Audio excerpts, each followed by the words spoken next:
Hello, everyone. Sorry, am I recording? Yes, I'm recording.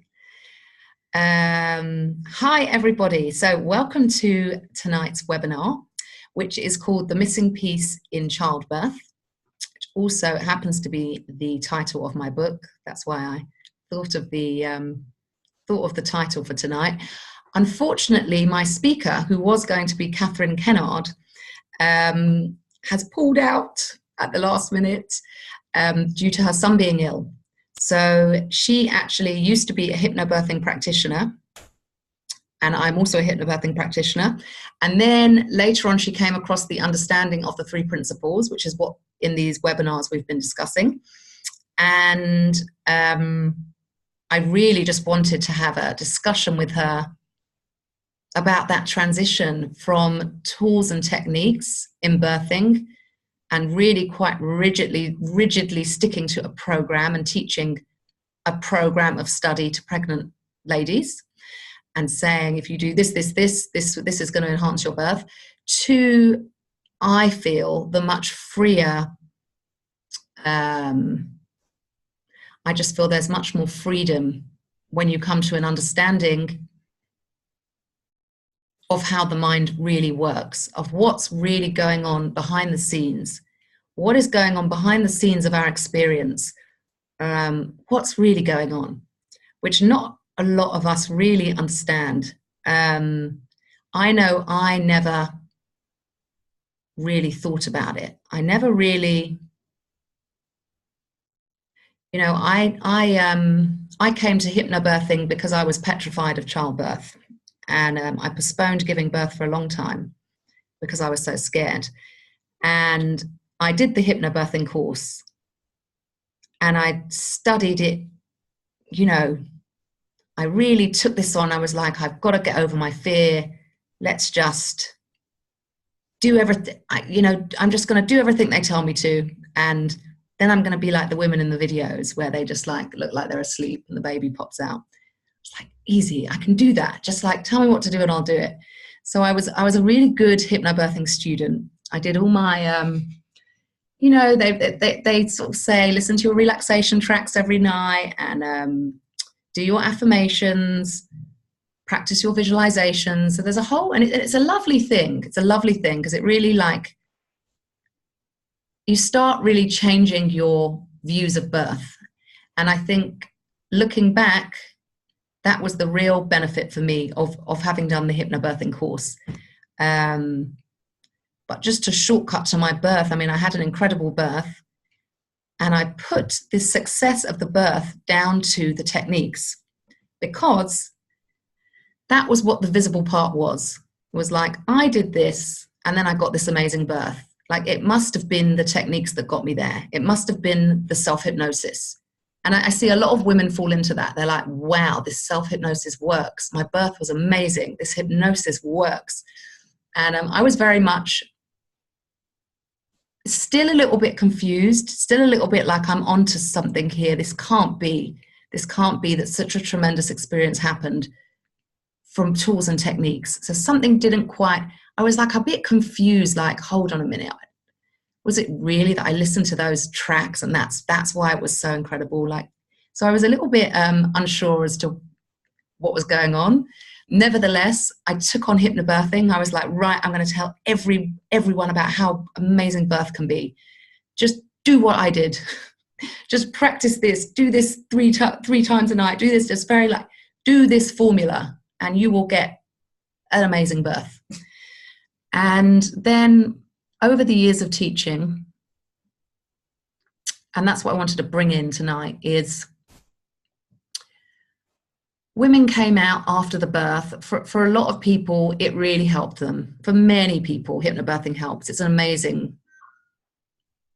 Oh, okay, sorry, someone's joined there. But then there were women who would come and say, it didn't work for me. The hypnobirthing didn't work for me. And now when I look back on that, I just find it really interesting to, I'd love to have been able to discuss this with Catherine, but never mind, another time. When women say, And anyone who, I think a lot of the audience here are kind of hypnobirthing practitioners. And that's why, you know, it might be interesting to just think about this for yourself and your clients, that when women say, it didn't work for me, like, what are they actually saying? What are they actually saying? Are they saying, I had pain, so it didn't work? Are they saying I felt fear, so therefore it didn't work? Are they saying, I didn't get the exact birth that I wanted? I didn't get my water birth. I ended up with a cesarean, so therefore the hypnobirthing didn't work. And it just starts pointing towards, it's all a matter of perception. Everything. I mean, everything in our world is just like, what does it mean? It didn't work. It didn't go my way. Is that what we're saying? It's like, it's just so interesting. And if I felt fear, but I didn't mind feeling fear, then is that okay? Then did the hypnobirthing work? So it's really like, I started to find, and I still do teach the hypnobirthing techniques, some of them, the relaxation techniques, in conjunction with this new understanding of the mind. I'm very careful now in, not careful, but I very quickly see what the expectations are of the women that I'm teaching.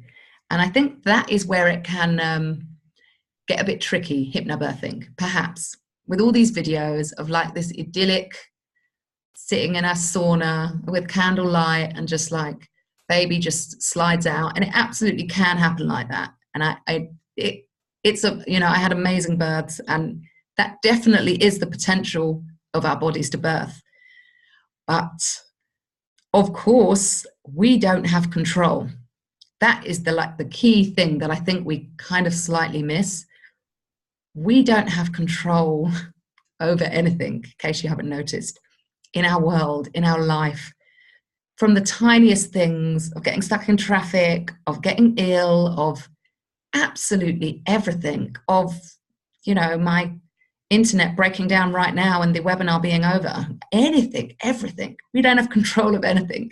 So to think that we would have control over all the millions of things that are going to happen throughout our birth, whether we want this midwife, we want it to be in this place, we don't want it to go too slow, we don't want it to go too fast, we don't want to feel any pain, we don't want to feel any fear. It's just like we're putting all these conditions on, you know, if this happens, then like I'll be happy. But if this happens, then like it will be terrible. So we're already kind of innocently setting ourselves up for disappointment in some cases, or feeling like a failure in some cases, because of these conditions we're putting around our births. So I'd love you to just be aware of that as teachers. And if any of you are pregnant ladies listening, that it's often very invisible, you know, the expectations that we bring to birth. But it's kind of like those shoulds. I think that's where all suffering comes. In fact, there's a quote I had in my book. Oh, I wonder if I can find it. Oh, there we are. When we believe that things should be different than what they are, we are inadvertently creating our own suffering. When we believe that things should be different than what they are, we are creating our own suffering. So it's so simple. Just when we believe it is what it is, life is going to happen how it's going to happen, our birth is going to happen how it's going to happen, in the way that it's going to happen, with the people who are going to be there, with the pain or the fear or not, that's going to happen. And then it's all our layers of, but it should happen like this. And the gap between that, so this is the great quote, the pain we feel in those should moments is the gap between reality and what we expect reality to be. The bigger the gap, the more self-inflicted the pain. So it's literally like we are creating our own suffering by coming to birth with all of these conditions and expectations of it should be. Whereas there's no such thing. There's no such thing as it should be this or it should be that. It's like, why? Why should it be anything? Why should it be anything? Like, who said Who said? So, and of course it's natural that we all come to birth with what we want. Of course, I was exactly the same. Like I want, I want my idyllic water birth. That's what I want. And I want, and of course we can go about trying to achieve that in the best possible way. Like bringing all the things with that make us feel the most comfortable, and bringing our music and trying to orchestrate it to what we want. There's nothing wrong with that. But I think, and this is what I feel that this understanding has really given me, is to just let go and realize you're not in control anyway. What's going to happen is going to happen. And the only suffering is going to be us struggling against that reality of what is happening. It's literally going to war with what is. It's going to war with reality. It's a crazy thing, but look, we do it all the time. So a lot of my work with women is really, and I call it, I've got my first chapter in the book is called like Open Your Mind, is really just opening up women to the potential, really first the potential of what birth can be, but really maybe just becoming aware of the beliefs that are hidden in there, and the shoulds that are hidden in there that we just totally don't realize are there, the shoulds that are hidden in there, the conditions for this is good, this is bad, all the categorizations, just like clearing all of that. And really, the more absolutely open we are to whatever might happen, the more we can just be in the moment and respond in the moment to whatever happens, like nothing is good or bad. There's another great quote, nothing is good or bad. Shakespeare said it, nothing is good or bad, but thinking makes it so. So there's no such thing, I mean, I've had women who have come out with the supposedly, other people might think of it as a bad experience, like whatever, that they were in labor for a long time, ended up with a cesarean. Someone might say, gosh, that's terrible. And it was the most ecstatic time of their life. So it's really moving away from the actual events and circumstances of the birth into and realizing again that it's all a matter, it's all, and this is why this is called the inside out understanding, that it's all really what is going on in our head that is causing our experience of it. So that is in a nutshell what I wanted to, sort of the direction I wanted to go in. But I also like to, I think it's important, the beliefs that believing that a positive experience is possible, I think is also really important. Just from my own experience, like I said, how I feel the hypnobirthing really helped me. It was less about the tools and the techniques and the self-hypnosis. I thought it was in all of that. But having come across this understanding, I now look back and I see, I thought birth was awful. I thought birth is going to be awful. It's a torturous event. I'm just going to have to endure this torturous event somehow. Let's get all the tools and techniques I can try to get my hands on to get through it. So that was my reality. But I didn't even question that wasn't true.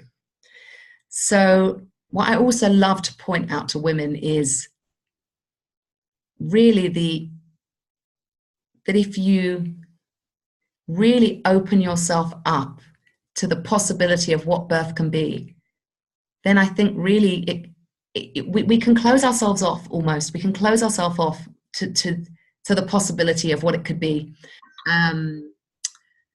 So it's really there's a great story, if I can remember it. Oh, it's the story of the 4-minute mile. If I can remember the story, but it's a great story.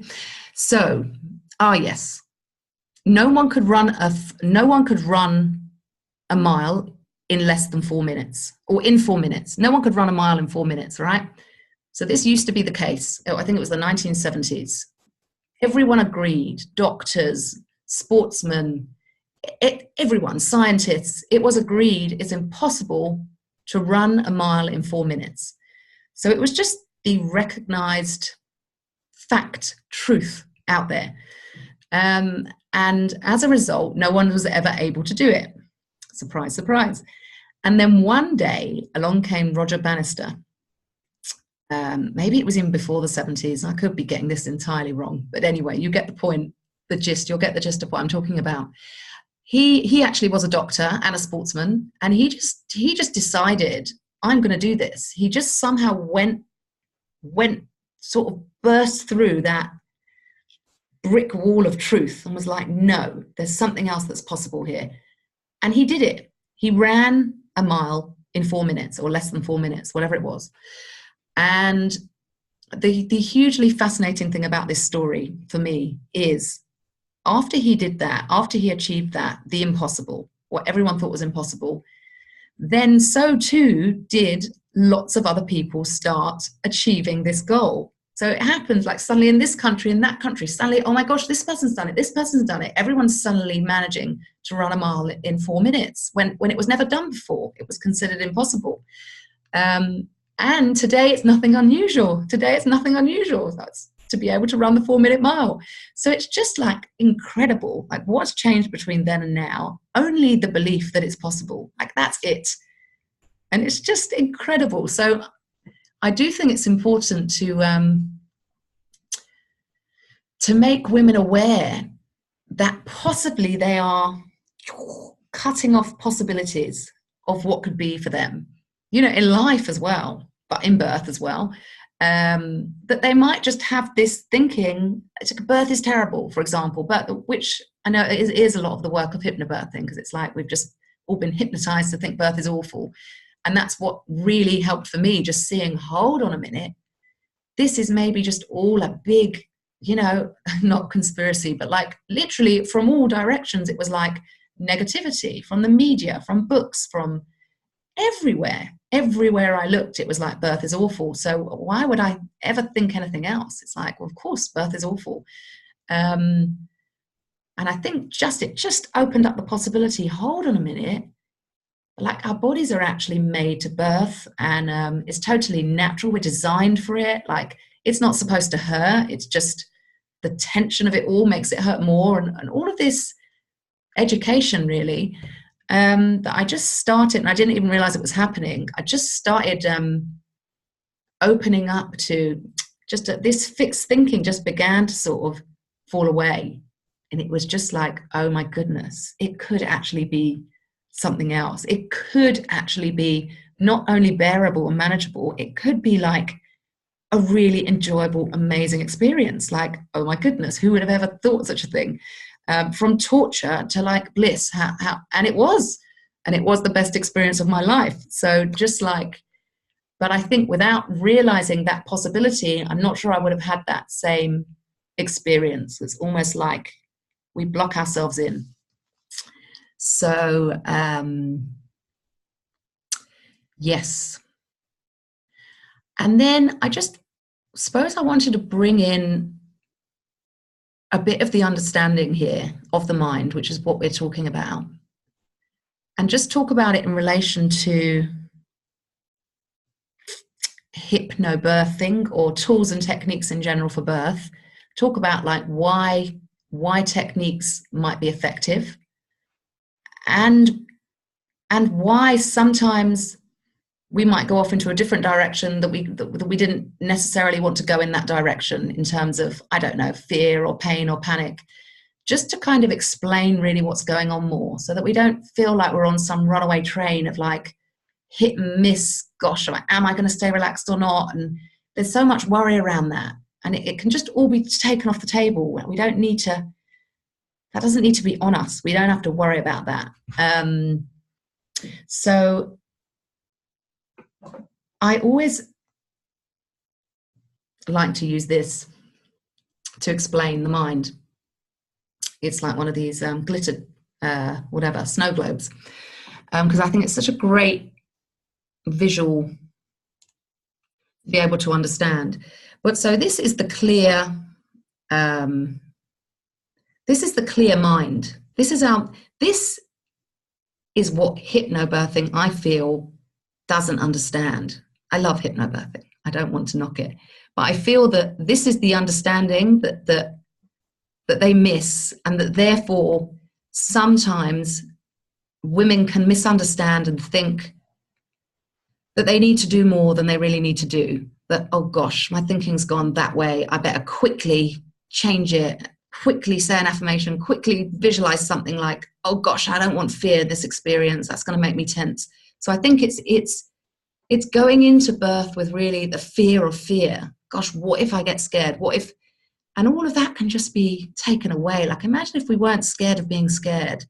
Just like go into birth like whatever happens, happens. If I have fear, if I have panic, if I have pain, everything's fine. Every experience is welcome. Like, what a relief. What a relief. No need to have to control anymore. So busy controlling our mind all the time. And we just don't need to do it. But maybe if we don't understand that we don't need to do it, that's why we keep doing it. So this is the clear mind.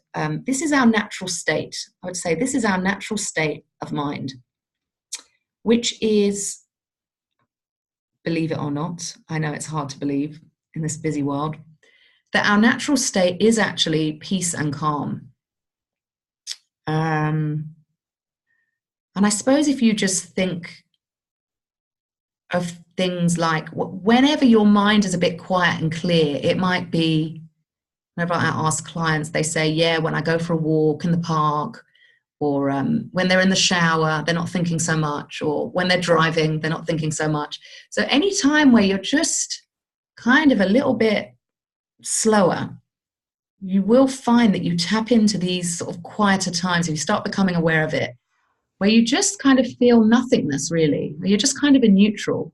You're not stressed, you're not worried, you're not ecstatically happy, although it is love. It's just, I would just explain it as like neutral peace of mind, which is just so wonderful, and actually what we all are looking for in the end. Just like, just sort of falling back into just sort of a nice peaceful state of mind, where you just feel good. You feel okay.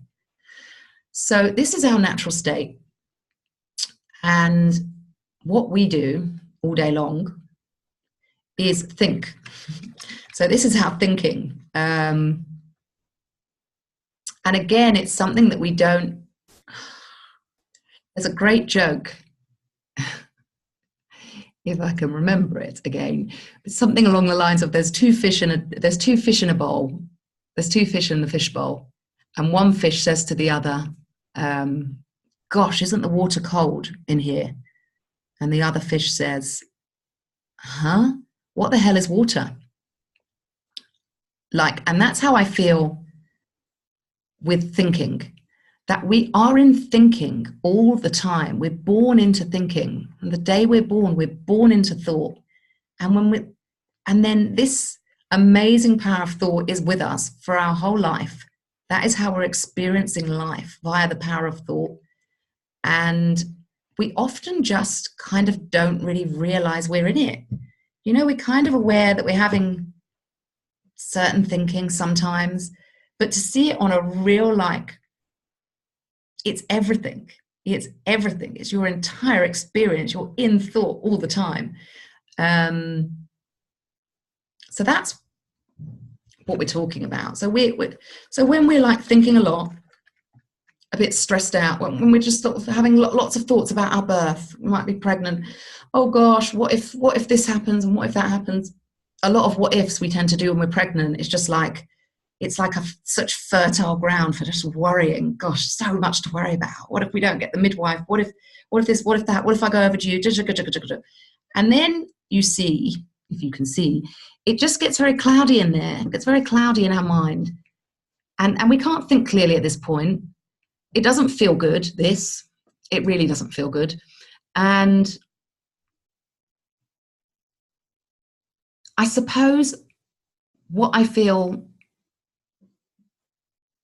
lot of people don't realize is, what do you do when you're feeling like this? Okay, usually you feel like, gosh, I have to do something. Ugh, this feels horrible.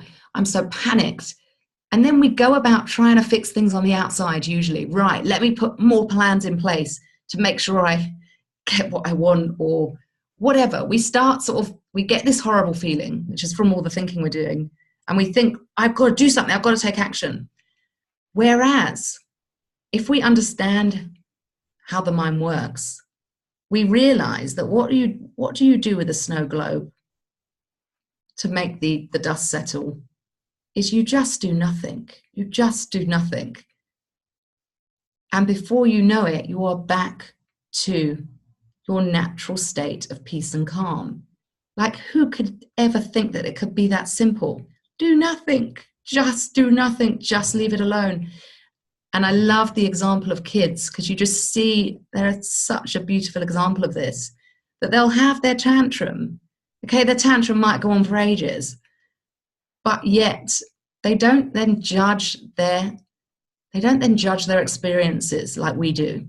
We tend to hold on to things or get depressed, and we'll be like, oh gosh, what?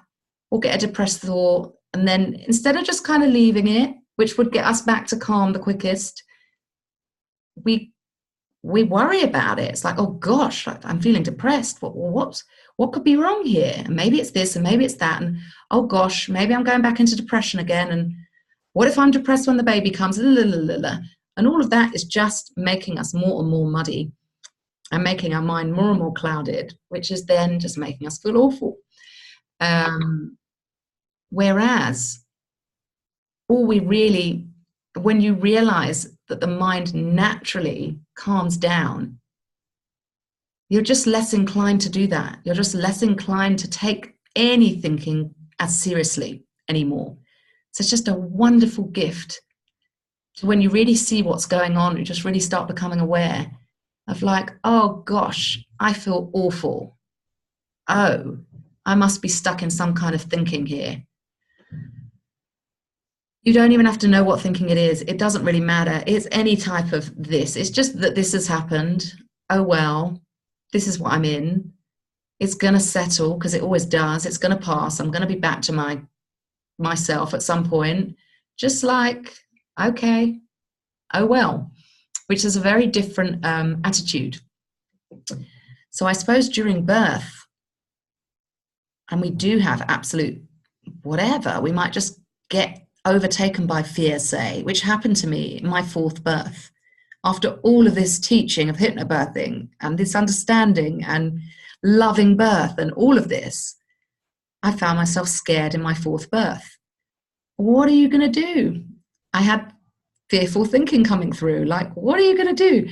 So it's like, I just feel that my understanding of how the mind works allowed me, without doing anything, without getting any tools or techniques of like, quick, do something, there's fear, is just deep down I knew, okay, this is just some fearful thinking, and it's going to stay for as long as it's going to stay. And when it passes, I won't feel like this anymore. And like, that's all I could do. That's all anyone can ever do. But this is where it's so interesting that the techniques can be really helpful.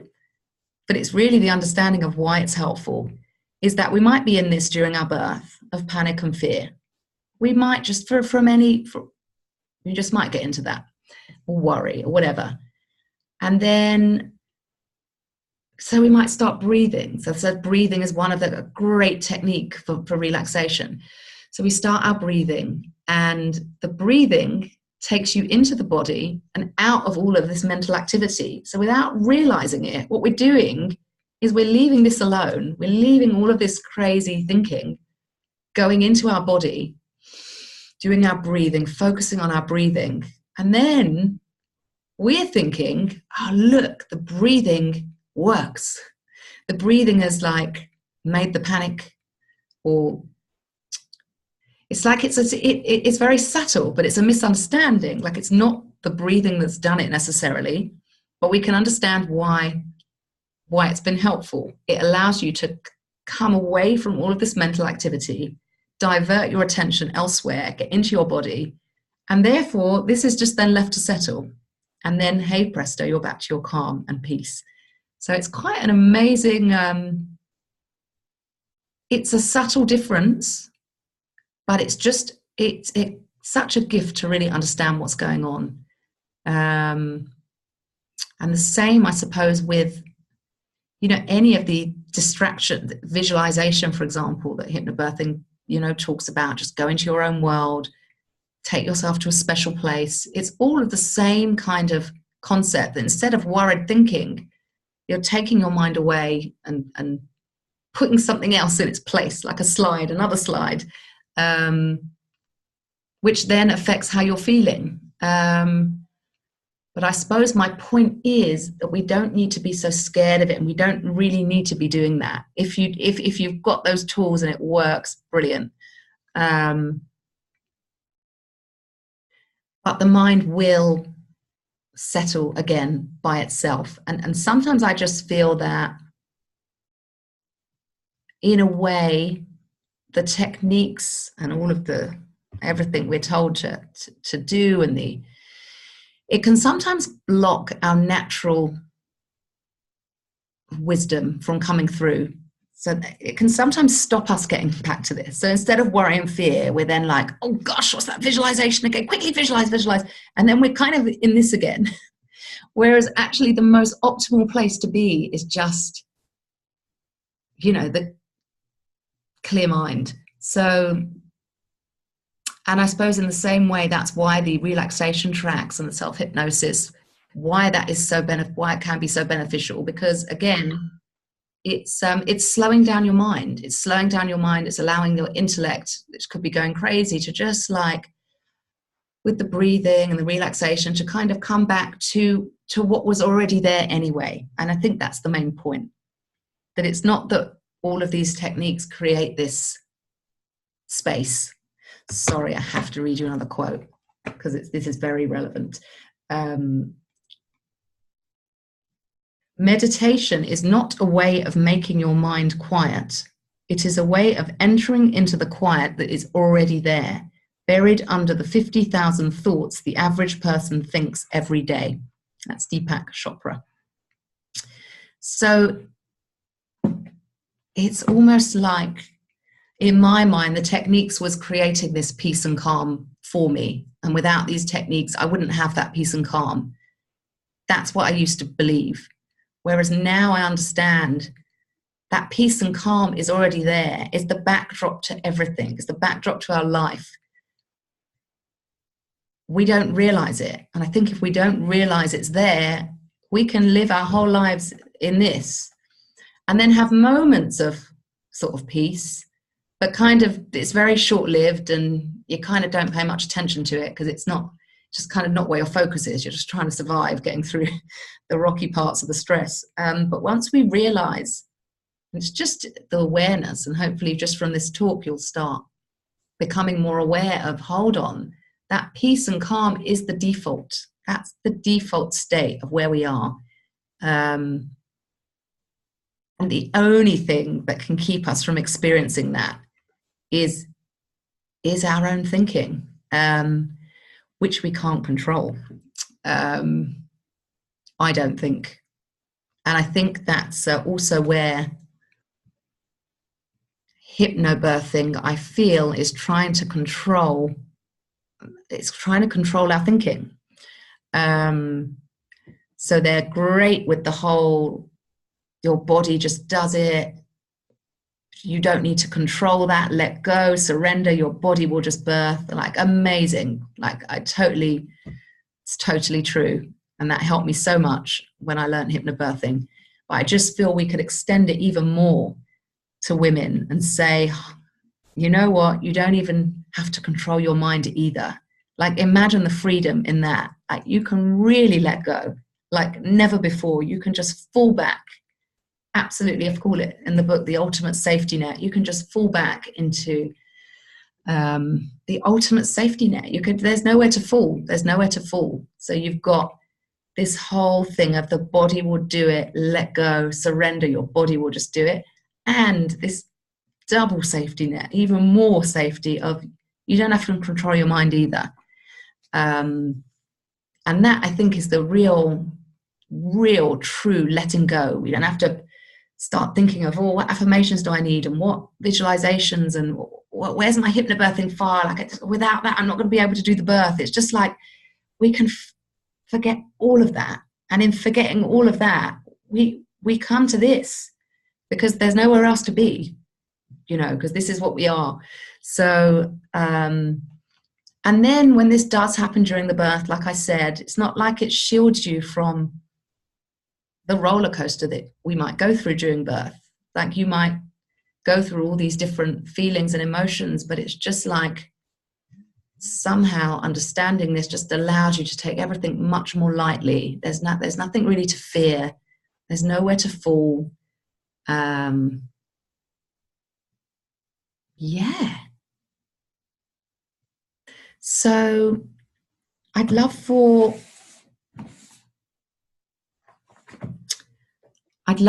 really more women to understand this extra part. And in that clear mind, the thinking that occurs to us is so much more better quality thinking, because we're not so clogged up with our own stuff. The thinking that occurs to us in this clearer state, it becomes a kind of like, you just know what to do, like a real obviousness of like, you just know what to do. And I felt that in my birth, of just like, I just go into different positions and stand and sit, and I wasn't thinking of, oh, should I do this or should I do that? It was just became so obvious what to do. And that's what I mean by, you can just trust your mind. Your mind will just feed you what you need, even in terms of visualizations. It's amazing what women say, that their mind fills up with all these different images that are so comforting to them. So it's not even something you have to worry about. It's your mind will just offer up what is needed, so that you can just relax and let go. So that is, I feel, the missing piece, as in piece of the jigsaw, but also the missing piece, PEACE, is that we are peace all along, really. And I think from understanding this more and more, you start to really get a feel for that, really get a feel for our resilience, the resilience of the human spirit, and the reliability of this wisdom that we have, and the peace and calm within us. You start to just really rely on it, because you just see it showing up all the time. And you see when you get caught in your thinking, oh, right, I'm just caught in this at the moment. Like, that's all it is. It's no big deal. I don't have to worry so much. So that, I hope that's given you a bit of a taster of what it's all about. Like I said, I am going to invite Catherine again to give her view of the whole hypnobirthing, how it weaves into this new understanding, how she sees it, because it's always interesting to see other people's points of view. We have got somebody here, Sarah. I don't know if you wanted to ask any questions or have any comments.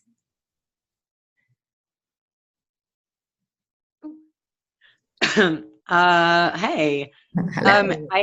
I'm losing my voice. But I did, first of all, your 4-minute mile story was fascinating. Yeah. Like, I don't think I ever heard that story before, but it was like, everyone believed it was impossible, so nobody could do it. And then as soon as they found out it was possible, everyone could do it. Yes. Isn't that Crazy. insane? I thought that was crazy. I never heard of that before, but Yeah. it was love that. Anyway, my other, excuse me. So before my oldest was born, I kind of had a fear of childbirth. So I dealt with it by like reading all of the material I could get about natural childbirth. And it was very clear that there was a right way to do this and a lot of wrong ways to do this.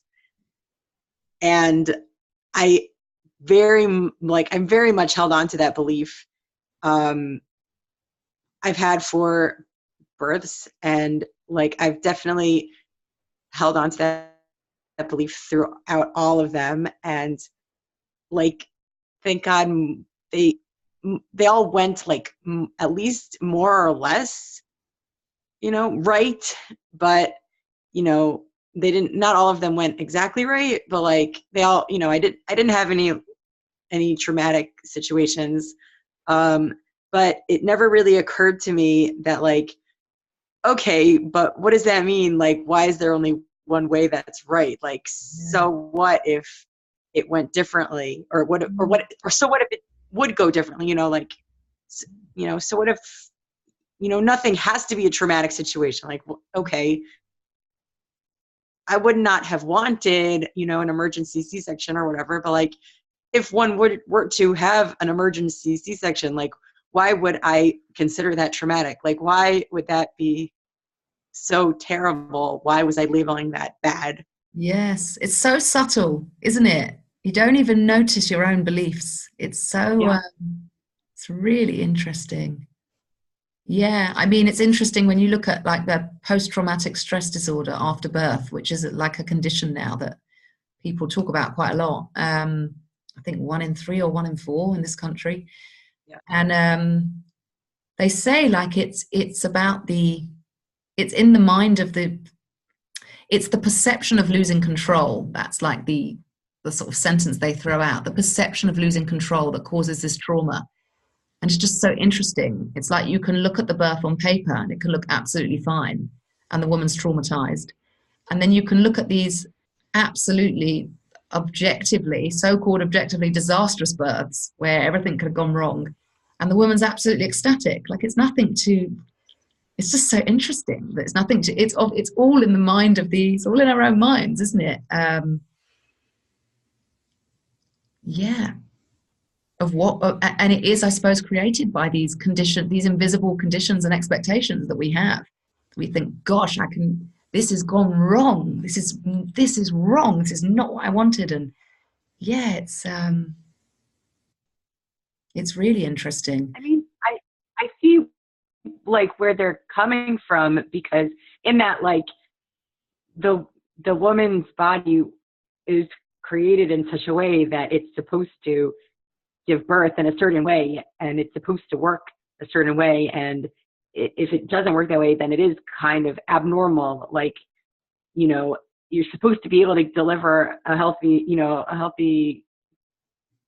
delivery without having to be sliced open. Like, I can see why they're labeling one as the correct way and others as not the correct way.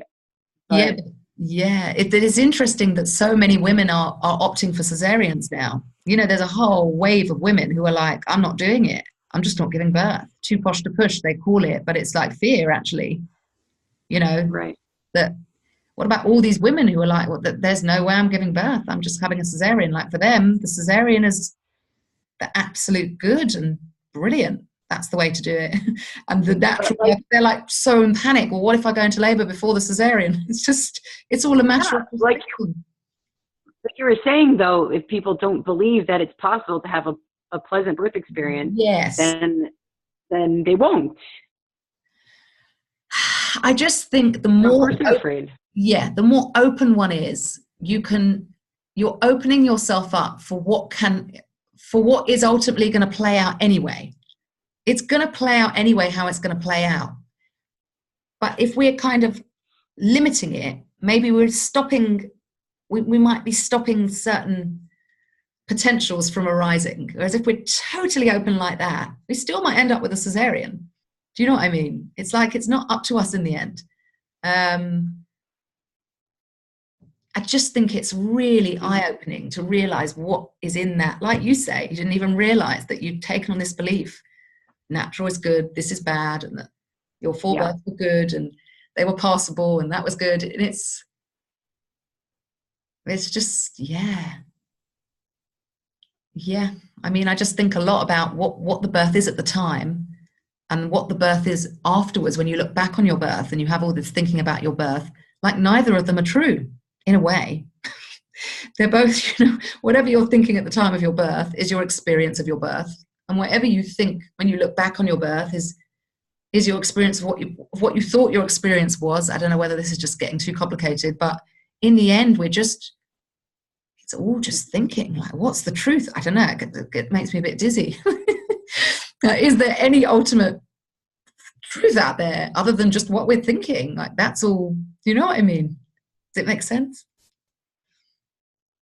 Yeah. I mean, I'm still thinking more about like what I was just saying, like how I can see where they're coming from, like why they have this idea that one way.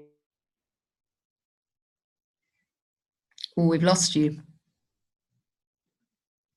Can you hear me? The correct way. And is a bad, sexually good. One. How about now? I'm losing you. I lost You I lost you. I think your internet went a bit funny. Just say that last bit.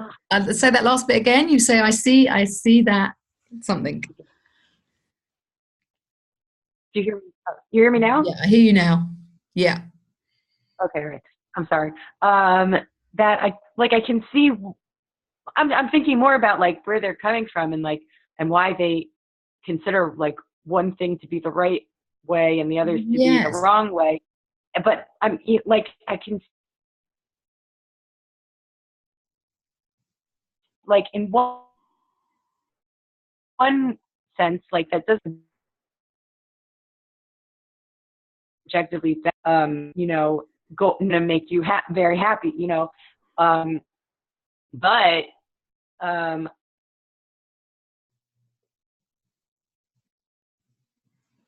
oh dear, I think we lost you. Oh, you've frozen. I mean, like they're having other. Did you lose me again? Or? Yeah. We lost you. It's cutting in and out. It's cutting in and out. We'll try one more time. If it doesn't work, we might give up. Sorry. Go on.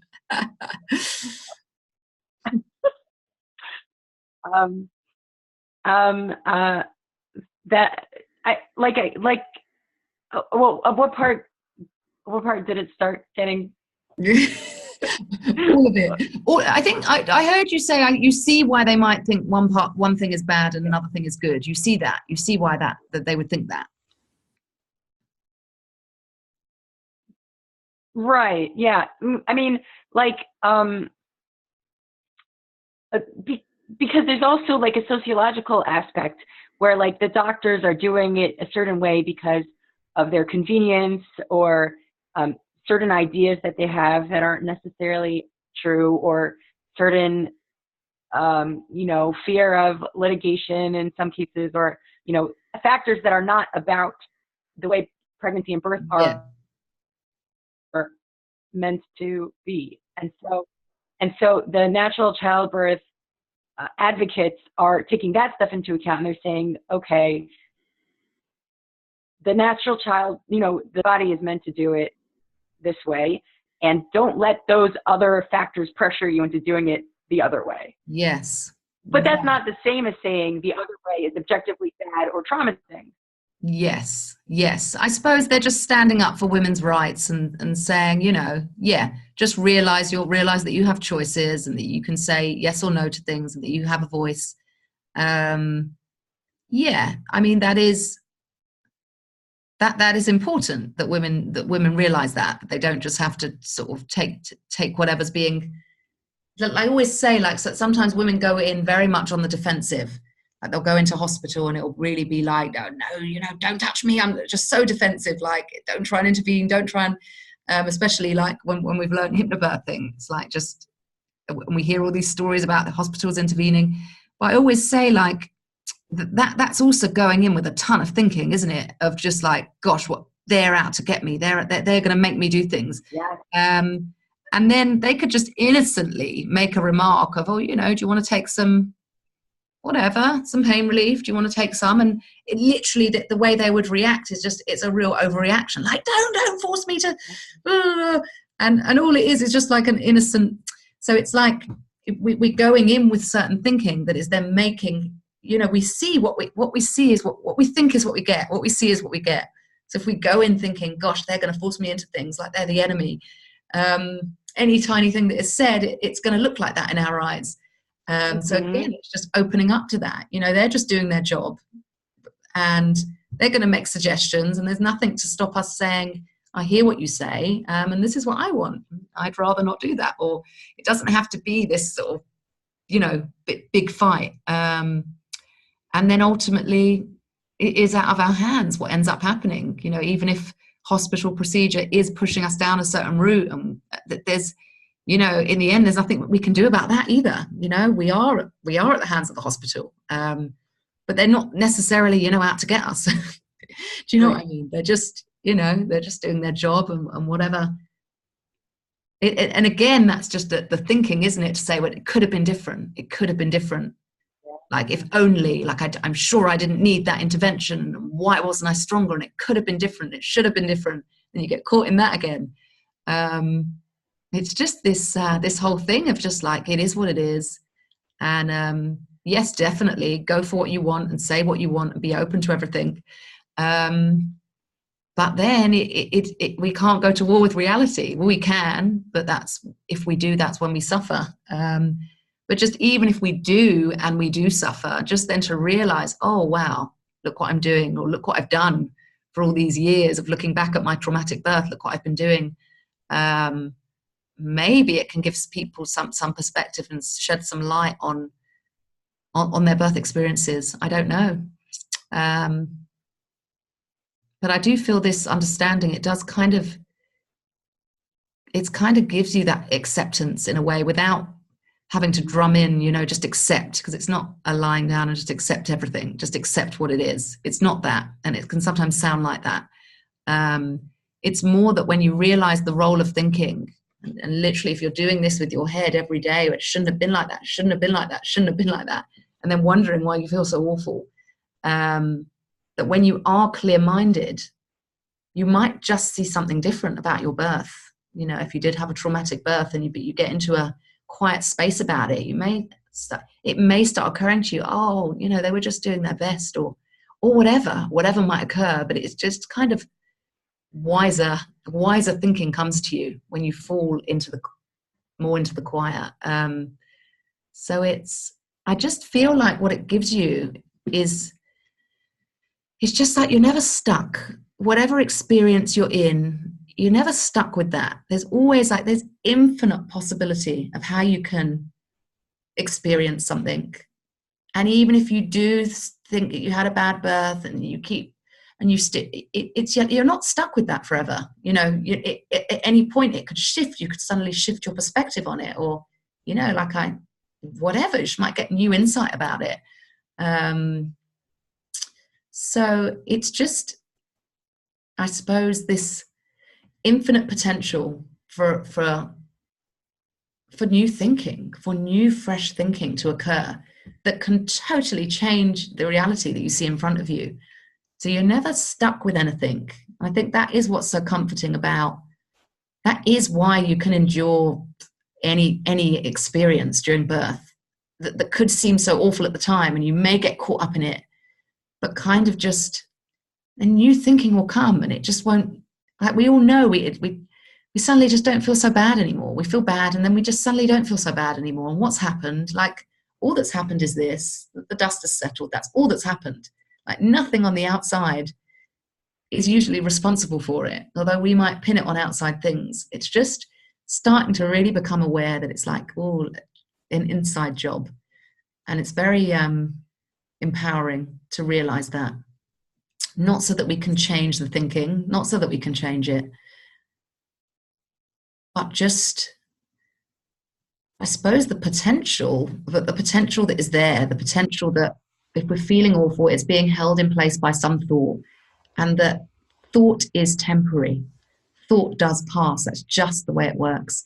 And that we will come back to our equilibrium, and that's human resilience for you. We just will come back to ourselves. You know, it might not be on our time scale, but that's what's so comforting about this whole thing. It's like a cork. You push a cork underwater, you can push and push, and it's just the thinking, pushing down on it, but it will pop back up to the top eventually. You can't keep it down. So yeah, in the end, like I say, just getting a feel for this, it just makes you much calmer in the face of birth, I feel. And then you've got your bag of tool and techniques if you want to draw upon them, which is also, amazing. But yeah, gosh, I think we're coming up to the end. But thank you, Sarah, for your comments. Is there anything you want to add? Because I think we're coming to the end. Oh, have I lost you? Oh, I've lost you. You've frozen. Okay, well, I'm going to finish off here. I hope it's given you a good taster of this extra understanding of the mind that really just enhances the tools and techniques that we have and that we can draw upon during birth. And I suppose also to understand why the tools and techniques can be effective, that it's all in the end, it's always a matter of thought and where your thought is in the moment. That's where your feeling will be. Like, that's just, that's the bottom line. Yeah. And so I hope you'll all join us for the next, our next talk that we have next month is actually somebody who had a baby called Kate, and she suffered from postnatal depression after having her baby.